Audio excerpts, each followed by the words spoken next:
आज की इस वीडियो में मैं विशेष रूप से जॉब वैकेंसीज के बारे में वापस से बात करने वाला हूं।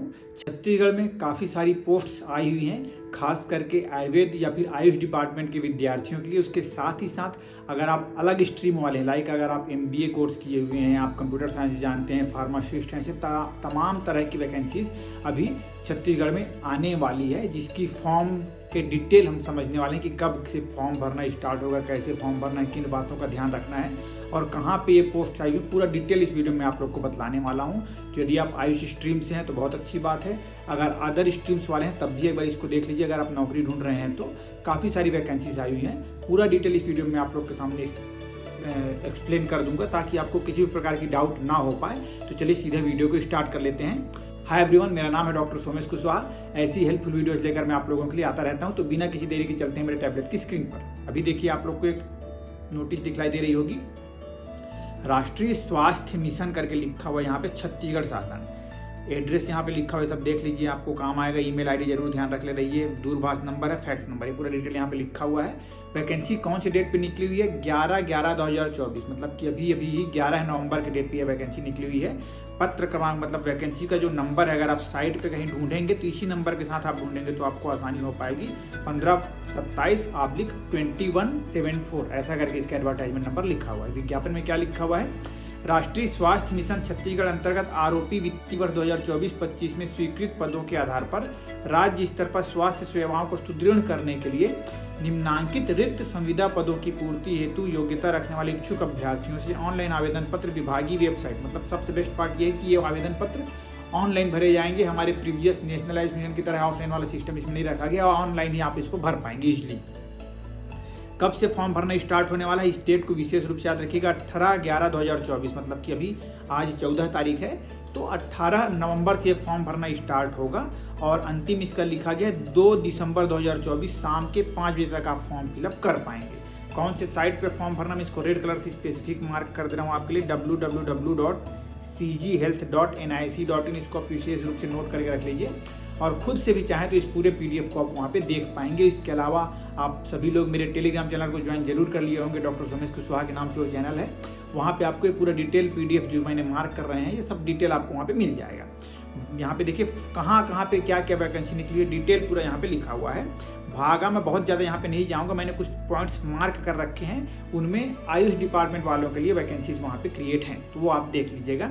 जैसे कि स्टेट प्रोग्राम मैनेजर की वैकेंसी आई हुई है। फिर सेकंड में देखिए मैंने हाईलाइट किया है स्टेट एपिडेमियोलॉजिस्ट, यहाँ पे आयुष डिपार्टमेंट के लोगों के लिए अपॉर्चुनिटी है। वैसे ही थर्ड नंबर पे लिखा है स्टेट एपिडेमियोलॉजिस्ट IDSP, इसके लिए भी एक पोस्ट है जहाँ पे आयुष डिपार्टमेंट वाले भी फॉर्म फिलअप कर सकते हैं। वैसे 5th नंबर पे स्टेट कंसल्टेंट है, 7th नंबर पे स्टेट कंसल्टेंट ब्रिज कोर्स लिखा हुआ है। फिर 9th नंबर पे state consultant AMB, state consultant NUHM, ऐसा करके यहाँ पे लिखा हुआ है। एक एक पोस्ट है यहाँ पे, पर काफ़ी मतलब इनफ मुझे लगते हैं, ऐसा देखा जाए तो अभी इनिशियल स्टेज पर।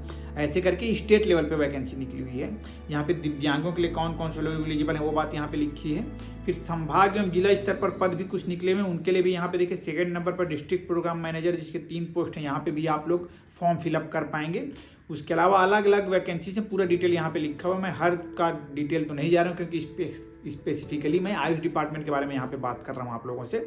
बाकी ये PDF के थ्रू आप खुद देख पाएंगे कि किस एजुकेशनल फील्ड में वैकेंसीज यहाँ पे निकली हुई है। जैसे कि स्टेट प्रोग्राम मैनेजर की अगर अपन बात कर लेते हैं तो यहाँ पे लिखा है कि MBBS with PG degree in community medicine with 5 years of post qualification work experience, ऐसा करके लिखा हुआ है यहाँ पे 67,000। ये संविदा पोस्ट है, अब आपको क्लियर कर दूँ, संविदा पोस्ट है ये। 2nd नंबर पे देखिए लिखा है स्टेट एपिडेमियोलॉजिस्ट NTEP, जिसकी मैं बात कर रहा था कि यहाँ पे लिखा हुआ है MBBS, और दूसरे ऑप्शन में लिखा हुआ है कि मास्टर्स डिग्री इन एपिडेमियोलॉजी। उसके अलावा एनी अदर मेडिकल ग्रेजुएट, यहाँ पे लिखा है BDS, BAMS, BHMS, BUMS, BPT अगर आपने किया हुआ है, साथ ही साथ with masters degree in public health, अगर आपने MPH किया हुआ है, रेगुलर बेसिस पे हेल्थ मैनेजमेंट का कोर्स किया हुआ है, हेल्थ एडमिनिस्ट्रेशन का कोर्स किया है, with 3 years experience related to public health programmes और NTEP with knowledge of MS office, मतलब कंप्यूटर का थोड़ा बहुत ज्ञान आपको होना है। तो आपको अगर MBBS वाले हैं आपको तो 60+ सैलरी मिल जाएगी, और अगर अदर देन MBBS तो 45 सैलरी आपको दिया जाएगा, यहाँ पे ऐसा लिखा हुआ है। ऐसे ही आप हर चीज़ में देख पाएंगे। जैसे कि स्टेट मैनेजमेंट में देखिए CA वाले बच्चों के लिए भी यहाँ पे अपॉर्चुनिटी दी गई है, आप यहाँ पे ज्वाइन कर सकते हैं। फिर आ जाता है स्टेट कंसल्टेंट वाले में, देखिए फिर यहाँ पे BMS लिखा हुआ है, है ना। मोस्टली यहाँ पे मांगा हुआ है कि MPH मतलब मास्टर्स इन पब्लिक हेल्थ अगर आपने किया हुआ है तो आपके पास ये अपॉर्चुनिटी है कि आप इसके लिए एलिजिबल हैं, फॉर्म फिलअप कर सकते हैं। तो ऐसे आप पूरा एलिजिबिलिटी और सैलरी आप यहाँ से देखकर पूरा डिटेल समझ पाएंगे, क्योंकि एक एक को अगर मैं बतलाते जाऊँगा तो काफ़ी समय लग जाएगा। स्टेट कंसल्टेंट AMB जो मैं बोल रहा था, देखिए यहाँ पे भी BMS BHMS BOMS लिखा हुआ है, तो इसको भी आप फॉर्म फिलअप कर सकते हैं अपना। NUHM में देखिए यहाँ पे भी सेम लिखा हुआ है, 45,000 सैलरी लिखी हुई है यहाँ पे, मतलब अप्रॉक्स 45,000 सैलरी आपको मिलेगी यहाँ पे, ऐसा लिखा हुआ है। अब हम थोड़ा सा नीचे बढ़ते हैं कि फॉर्म फिलअप करने में किन बातों का ध्यान रखना है। उसके पहले एक बहुत ही इंपॉर्टेंट और मुझे बहुत अच्छा लगा यह वैकेंसी कि इंसेक्ट कलेक्टर करके यहाँ पे लिखा हुआ है। इसमें एलिजिबिलिटी क्या लिखा हुआ है, 12th science biology pass regular with knowledge of MS office, 12,600 रुपये उनको मिलेगा। मतलब ऐसे बच्चे जो जिनकी पारिवारिक परिस्थिति थोड़ी ठीक नहीं है, बायो से आप लोगों ने 12वीं पास कर ली और अगर आप आगे कुछ पढ़ना चाहते हैं और अपने फैमिली को भी साथ साथ सपोर्ट करना चाह रहे हैं, तो एक अच्छी अपॉर्चुनिटी मुझे लगता है आपके लिए हो सकती है, क्योंकि और कुछ इसमें नहीं मांगा है। 12th पास बायोलॉजी मांगा है, 12,000 मतलब एक अच्छा खासा स्टाइफन रूट में होता है, जो MTech वालों को तो इतनी ही स्टाइफन मिला करती है, मैं जानता हूँ जहाँ तक, है ना। तो ऐसा पूरा यहाँ पे लिखा हुआ है। अपन नीचे बढ़ते हैं और देखते हैं कि फॉर्म को कैसे फिलअप करना है। पूरा डिटेल आप यहाँ से देख पाएंगे। वापस से बता दूँ, ये डिटेल आपको देखना होगा 1 by 1 अच्छे से एक्सप्लेन, मतलब पढ़कर खुद समझना है तो मेरे टेलीग्राम चैनल से आप इस PDF को देख पाएंगे। अपन बढ़ जाते हैं कि फॉर्म को कैसे आपको फिलअप करना है। तो यहाँ पे लिखा हुआ है कि फॉर्म अभी से तो मिलेगा नहीं आपको फॉर्म, 18/11/2024 के बाद ये लॉन्च किया जाएगा और 2 दिसंबर तक का फॉर्म भरने का समय आपको दिया गया है, जो कि विभागीय वेबसाइट cghealth.nic.in में ही ऑनलाइन माध्यम से आप फॉर्म वहाँ पे भर पाएंगे। जब आप ये cghealth.nic.in में लॉगिन करेंगे ना, तो एक अलग से पोर्टल वहाँ पे आपको दिख जाएगा फॉर्म फिलअप करने का इसके लिए, ठीक। उसके अलावा किसी भी अन्य माध्यम से आवेदन पत्र स्वीकार नहीं किए जाएंगे, क्लियरली लिख दिया है। और विज्ञापन तिथि तक समस्त शैक्षणिक एवं अन्य अर्हताएं पूर्ण होना अनिवार्य, मतलब कि जब ये डेट निकली हुई है, मतलब कि 11 नवंबर तक एडवर्टाइजमेंट निकला है, तो तब तक के लिए आपके पास क्वालिफिकेशन होना चाहिए। उसके बाद के डेट का होगा तो वो मान्य नहीं किया जाएगा, ठीक है।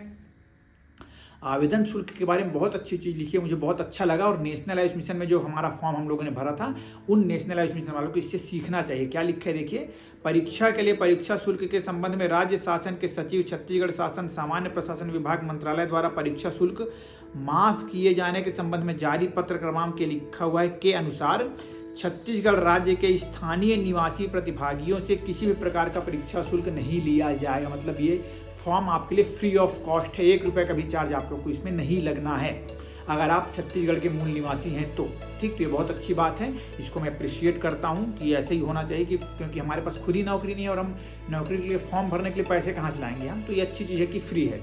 और अन्य राज्य के अभ्यर्थियों के लिए यहाँ पे फीस यहाँ पे दिया गया है कि मतलब अदर स्टेट वाले हैं आप और फॉर्म भरना चाह रहे हैं तो आपको ये फीस देनी पड़ेगी, जो कि नॉमिनल है, बहुत ज़्यादा वो फीस भी नहीं है। अब यहाँ पे लिखा है कि फॉर्म कैसे भरना है, तो ऑनलाइन आवेदन शुल्क आप करेंगे, रेफरेंस नंबर मिलेगा, उसी को आपको ऑनलाइन फॉर्म में सबमिट करना पड़ेगा, लिखा है यहाँ पे। अब यहाँ पे एक पॉइंट और लिखा है कि आप जैसे BMS आपने किया और मैंने ऊपर आपको बताया कि 4-5 ऑप्शंस हैं जहाँ जहाँ आप फॉर्म फिलअप कर सकते हैं, तो वही बात यहाँ पे लिखे हैं कि आवेदक 1 से अधिक पदों हेतु आवेदन कर सकते हैं, किंतु पृथक पृथक आवेदन पत्र भरना होगा। मतलब कि 1 से अधिक पदों के लिए आप आवेदन भर पाएंगे, बस फॉर्म को आपको अलग अलग भरना पड़ेगा, ठीक है। हर बार मतलब जब भी आप ऑनलाइन लॉगिन करेंगे तो वहाँ ऊपर में सबसे पहले मांगा जाएगा कि किस पोस्ट के लिए आप फॉर्म भरने वाले हैं, तो उसी को क्लिक करना है, 1 by 1 आप सबको भर लीजिएगा, ठीक। अन्य राज्यों के अभ्यर्थियों के लिए परीक्षा शुल्क आवेदित पदों में उच्चतम वेतन के अनुरूप एक बार ही देय होगा। मतलब कि ये हर जगह यही होता है कि जो मैक्सिमम फीस है वही आपको एक बार पे करनी है, बाकी जगह में उसकी फोटोकॉपी अटैच आप कर लेंगे। मतलब जो रेफरेंस नंबर या ट्रांजैक्शन ID आपको मिलेगी उसी को आप हर जगह भरते चले जाएंगे, ऐसा हो जाएगा, ठीक है। उसके बाद यहाँ पे लिखा हुआ है अंतिम में जब आप फॉर्म फिलअप कर लेंगे, वो ऑनलाइन पोर्टल में ही फॉर्म भराएगा, बहुत कुछ ज़्यादा कठिन नहीं होगा मुझे लग रहा है, क्योंकि यहाँ पे डिटेल नहीं लिखा है कि फॉर्म कैसे भरना है। आगे ये लिखा है कि फाइनल सेव ऑफ एप्लीकेशन करने के बाद आवेदन पत्र डाउनलोड कर अभ्यर्थी स्वयं का हस्ताक्षर करेंगे एवं उक्त हस्ताक्षरित आवेदन पत्र को स्कैन कर, मतलब अपने फ़ोन से आप लोग स्कैन कर लेंगे, सब इस बात को जानते हैं, PDF फॉर्म में उसको अपलोड करना है, फाइनल सबमिट पर फिर क्लिक करेंगे। मतलब कि आपने जो ऑनलाइन फॉर्म भरा वो पूरा कंप्लीट करने के बाद उसको प्रिंट निकालेंगे, उसका साइन करेंगे, फिर से फ़ोटो खींचेंगे, PDF फॉर्म बनाएंगे और उसको वापस से अपलोड कर देंगे, फिर उसके बाद फाइनल सबमिट पर क्लिक कर देंगे, तब आपका फॉर्म फाइनली सबमिट माना जाएगा। हस्ताक्षरित आवेदन पत्र अपलोड कर फाइनल सबमिट करने पर ही आवेदन पत्र मान्य होगा, वही बात यहाँ पे लिखा है। आयु सीमा के लिए लिखा गया है कि संविदा पोस्ट है तो वो सब जानते हैं कि मिनिमम होता है 18 वर्ष और मैक्सिमम यहाँ पे चिकित्सकीय पदों है, मतलब आयुष की अगर बात करें तो मैक्सिमम आप 70 वर्ष कह रहा है तो इस फॉर्म को आप भर पाएंगे। ठीक, 18 से 70 के बीच आप संविदा पोस्ट के लिए अप्लाई कर सकते हैं। अगर उसके अलावा कोई एडमिनिस्ट्रेशन वाला पोस्ट भरना है, MBA अगर आप फॉर्म भर रहे हैं, CA वाला भर रहे हैं, फार्मेसी से सब चीज़ों के लिए भर रहे हैं तो मैक्सिमम एज लिखी हुई है 64 वर्ष लिखी हुई है यहाँ पे। ठीक, और एज कब तक के लिए गिनना है आपको, आप जब भी पैदा हुए होंगे वहाँ से लेकर के 1 जनवरी 2024 के डेट में आपका एज आपको वहाँ पे काउंट करना है। तो अगर आप इस क्राइटेरिया में आते हैं 18 से 70 वर्ष या फिर 18 से 64 वर्ष तो आप इस फॉर्म को भर पाएंगे। ठीक है, भर्ती प्रक्रिया सभी को पता है कि भाई मेरिट लिस्ट बनाएंगे, उसमें दावा पत्ती के लिए ऑप्शन देंगे, उसके बाद आपको फाइनल मेरिट लिस्ट बुलाए, इंटरव्यू जो भी चीज़ें होंगी उसके लिए बुलाया जाएगा आपको। ठीक है, जो कंप्यूटर वाली वैकेंसी होती है उसके लिए तो एक टेस्ट वेस्ट भी कराते हैं कि आप कितना टाइपिंग स्पीड है, कैसा है, क्या वो सब चीज़ें यहाँ पे लिखी हैं, तो उन्हीं सबको देखकर आप एक बार समझ लीजिएगा। अनुभव का भी यहाँ पे कुछ बात दिया गया है कि लिखित परीक्षा हेतु अंतिम प्रावीण्य सूची अनिवार्य मूल शैक्षणिक योग्यता के सभी वर्षों के प्राप्तांकों के प्रतिशत का 65% अंक अनुभव के अंक के जोड़ के आधार पर तैयार की जाएगी। अनिवार्य शैक्षणिक योग्यता के सभी वर्षों के प्राप्तांकों का प्रतिशत 65% आपका मतलब माना जाएगा। और अनुभव अगर आपके पास है तो 10 से 15 अंक आपको संबंधित पदों के संबंधित को ही मान्य किया जाएगा। NHM छत्तीसगढ़ अंतर्गत कार्यरत अभ्यर्थियों को प्रत्येक वर्ष हेतु 3 अंक दिया जाएगा अधिकतम, जो कि 15 नंबर ही हो सकता है। और अन्य अगर किसी फील्ड वाले आप फॉर्म भर रहे हैं तो प्रत्येक वर्ष हेतु 2 अंक का अधिकतम 10 अंक आपको मैक्सिमम बोनस मतलब या फिर अनुभव का अंक दिया जाएगा आपको। और अनुभव कहाँ का चल पाएगा, तो अनुभव प्रमाण पत्र केवल शासकीय, अर्ध शासकीय, शासकीय वित्त पोषित संस्थाओं के ही मान्य होंगे और कहीं से आपका मान्य नहीं किया जाएगा। और आगे एक बात और लिखा है कि मान्यता प्राप्त निजी संस्था से प्राप्त कार्य अनुभव को मान्य करते हुए अभ्यर्थियों को नियमानुसार पात्र सूची में तो शामिल किया जाएगा। मतलब अगर किसी प्राइवेट सेक्टर का आप अपना अनुभव प्रस्तुत करते हैं, एक्सपीरियंस अपना, तो उसको माना तो जाएगा पर उस अनुभव का आपको अंक प्रदान नहीं किया जाएगा, लिखा हुआ है। ठीक है, आगे अब यहाँ पे लिखा हुआ है ये सब पूरा डिटेल, इसको आपको जानना जरूरी है कि क्या क्या डॉक्यूमेंट्स आपको चाहिए। और स्व प्रमाणित प्रतिलिपि के साथ जब इंटरव्यू आपका होगा तो वहाँ पे ये सब डॉक्यूमेंट्स के स्वभिप्रमाणित छाया प्रति और ओरिजिनल डॉक्यूमेंट लेकर आपको वहाँ पे जाना है। क्या है, 10th का है, 12th मतलब 10th का है, फिर उसके बाद स्नातक, स्नातकोत्तर जो भी शैक्षणिक योग्यता है वो, उससे संबंधित डिग्री, फिर जो भी संबंधित काउंसिल का रजिस्ट्रेशन प्रमाण पत्र, रोजगार कार्यालय का जीवित पंजीयन प्रमाण पत्र, छत्तीसगढ़ के निवासियों हेतु सक्षम अधिकारी द्वारा जारी मूल निवास प्रमाण पत्र अगर आप लोकल हैं यहाँ के तो, और सक्षम अधिकारी द्वारा जाति स्थायी जाति प्रमाण पत्र यदि आप रिजर्वेशन कैटेगरी में आते हैं तो, ID कार्ड आपको ले जाना है, अनुभव प्रमाण पत्र अगर आपके पास है तो, फिर NOC अगर आप पहले कहीं काम करें तो एक नो ऑब्जेक्शन सर्टिफिकेट लगेगा वो आपको ले जाना है, फिर अन्य संबंधित दस्तावेज अगर कोई लग रहा हो कोई डॉक्यूमेंट तो उसको भी साथ में लगा ही दे रहिएगा। ठीक है, फिर अंतिम चयन सूची बनेगी, लिखा है, उसके बारे में अपन ज़्यादा नहीं बताते, उसको देख लीजिएगा। फिर प्रतीक्षा सूची भी हमारे काम की चीज़ें नहीं है, भर्ती के संबंध में नियम शर्तें सब ठीक हैं। और अहस्तांतरण, इसको एक बार जरूर बता देता हूँ आपको, जो भी पोस्टिंग होगी ना उक्त संविदा पद अस्थानांतरण नहीं होगा, मतलब कि नॉन ट्रांसफरेबल जॉब होती है ये, एक बार जहाँ पे आपकी पोस्टिंग हो गई वहीं आपकी रह जाएगी। तथा नियुक्ति आदेशानुसार पद स्थापना स्थल में उपस्थिति देना अनिवार्य होगा। निर्धारित समय व पद स्थापना स्थल में अपनी उपस्थिति नहीं देने पर चयनित अभ्यर्थी की नियुक्ति स्वतः निरस्त हो जाएगी, ऐसा करके लिखा हुआ है यहाँ पर। आगे हम बात कर लेते हैं दावा पत्ती के बारे में। जब आपका मेरिट लिस्ट आ जाएगा उसमें फिर एक दावा पत्ती का लिस्ट भी आता है कि किसी को कुछ इसमें प्रॉब्लम है तो उसको आपको अपना क्वेश्चन रेज कर सकते हैं। उसके लिए यहाँ पे एक email ID प्रोवाइड की गई, इस email ID को भी याद कर ले रहिएगा। को दावा पत्ती आपको इसी मेल ID में आपको भेजना है। ठीक है, और किसी भी प्रकार की और जानकारी चाहिए हो तो cghealth.nic.in जो यहाँ पे लिखा है इसी से आपको अपडेट मिलते रहेगी। तो रेगुलरली आपको इसी साइट को विजिट करते रहना है। और उसके अलावा अगर मुझे कोई अपडेट मिलेगी तो अपनी इस चैनल के माध्यम से मैं आप लोग के सामने नई वीडियो लेकर आ जाऊँगा। और फिलहाल इस वीडियो में इतना ही है। आई होप कि इस वीडियो के थ्रू आप लोग की जो जॉब हंटिंग की समय भी चल रहा होगा तो आप कोई अच्छा जॉब ढूंढने में हेल्प हो पाएगी, चाहे आप आयुष डिपार्टमेंट से हो चाहे किसी अदर डिपार्टमेंट से हो। तो अगर आपके सराउंडिंग में कोई ऐसा नीडफुल पीपल है जिसको जॉब की रिक्वायरमेंट है और जो ऐसे इसी फील्ड में या फिर इस प्रकार की कोई जॉब कर सकते हैं तो ज़रूर उनके साथ इस वीडियो को शेयर कर दीजिएगा। किसी भी प्रकार की क्वेरी हो तो इस वीडियो के नीचे आप कमेंट कर दीजिएगा, मैं कोशिश करूंगा उसका प्रॉपरली रिप्लाई आप लोग को दे पाऊँ। और ऐसी हेल्पफुल वीडियोज़ देखने के लिए मेरे साथ जुड़े रहिएगा। Stay connected and thank you so much.